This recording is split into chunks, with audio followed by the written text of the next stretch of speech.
अस्सलाम वालेकुम। आज का हमारा टॉपिक जो है वो कॉम्बिनेशन मिस्टेक्स है। अक्सर हम लोग जो है वो लिखते हुए कुछ कॉम्बिनेशन मिस्टेक्स कर जाते हैं।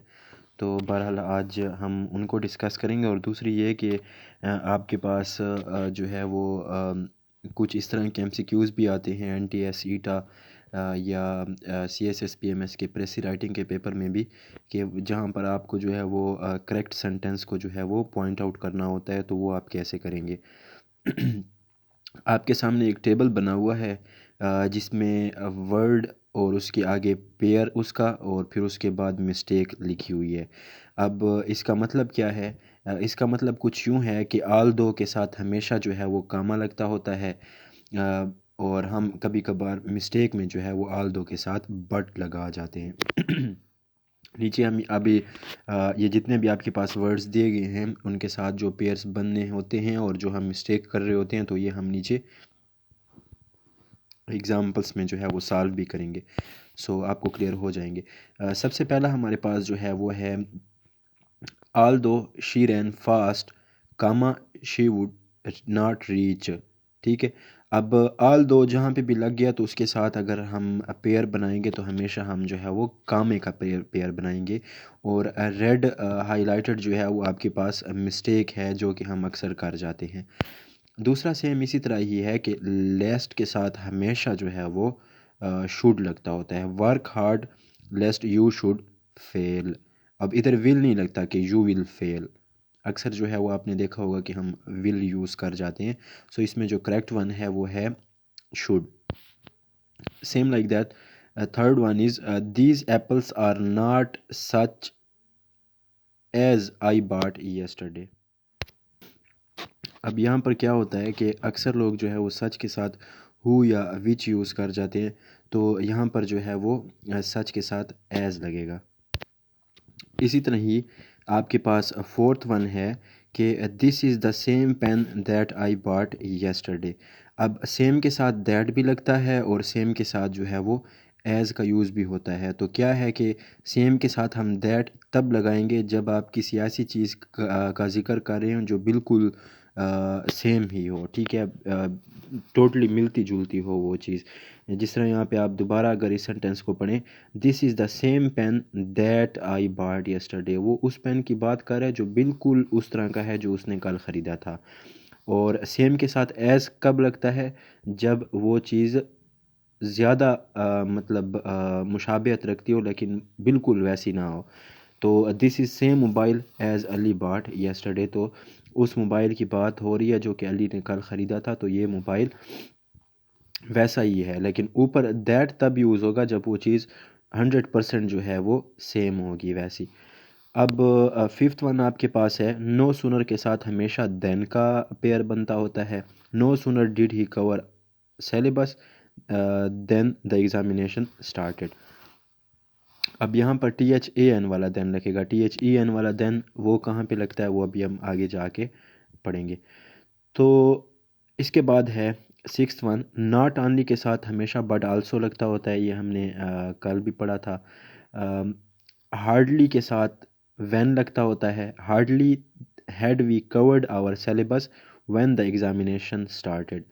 ठीक है, यहाँ पे ये छोटी छोटी सी ऐसी मिस्टेक्स हुई होती हैं जो कि आपको चूज़ द करेक्ट आंसर में भी दिए गए होते हैं, या point out the correct sentence दिए गए होते हैं, तो उसमें भी यही सेम यही चीज़ें होती हैं। तो hardly had we covered our syllabus when the examination started. ठीक है, मीन्स के हार्डली के साथ किसका पेयर बनेगा? व्हेन का पेयर बनेगा। सेम इसी तरह ही आइदर के साथ आर लगता है। Eighth one, you can either stay here or come with us. यहाँ पर आइदर के साथ नार नहीं लगता। नाइदर के साथ जो है वो नार लगता है। Neither Ahmad nor Aslam is going to school. इसका आपने ख्याल रखना है। वुड रादर के साथ हमेशा देन लगता होता है। टेंथ वन आपके पास है, वुड रादर के साथ हमेशा देन लगता होता है। और 11th आपके पास है I do not know, whether के साथ फिर आर लगता होता है। I do not know whether Mariam is coming or not. और यहाँ पे अक्सर जो है वो हम आर की जगह एंड यूज़ कर जाते हैं। अच्छा, अब यहाँ पर Ahmad is wiser than Ali. Wiser के साथ हमेशा देन का पेयर बनता होता है, टू यहाँ पे हम कभी नहीं लगाते होते। और सेम अब यहाँ पे मैंने आपको ऊपर कहा कि हम THAN और THEN वाले देन के दरमियान जो है कुछ कंपैरिजन करेंगे।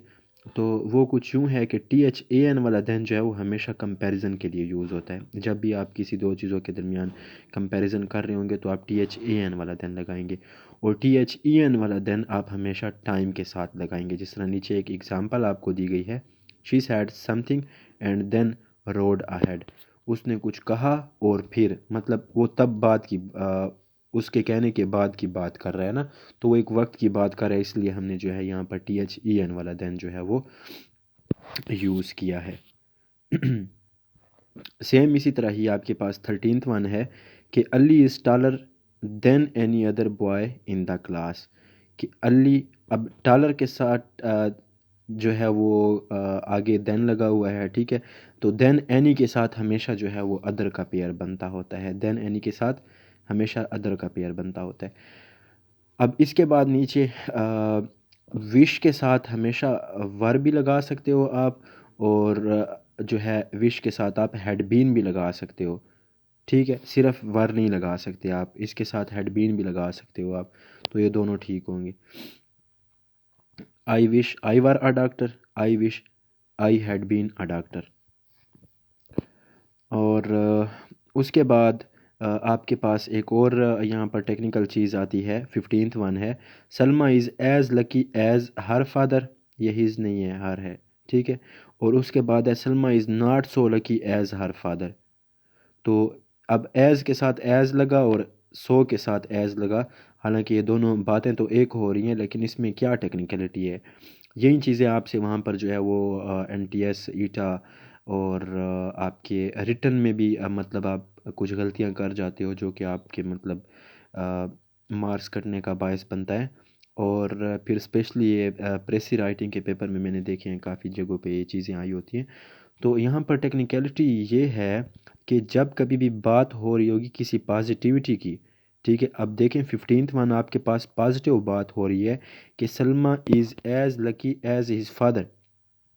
वो इतनी लकी है, खुशकिस्मत है। अब खुश नसीबी होना या खुशकिस्मती होना ये एक पॉजिटिव बात है, सो इसलिए हमने इसके साथ एज़ के साथ हम हमेशा एज़ लगाएंगे। और इसके बरक्स आपके पास दूसरा सेंटेंस क्या है कि Salma is not so lucky as her father.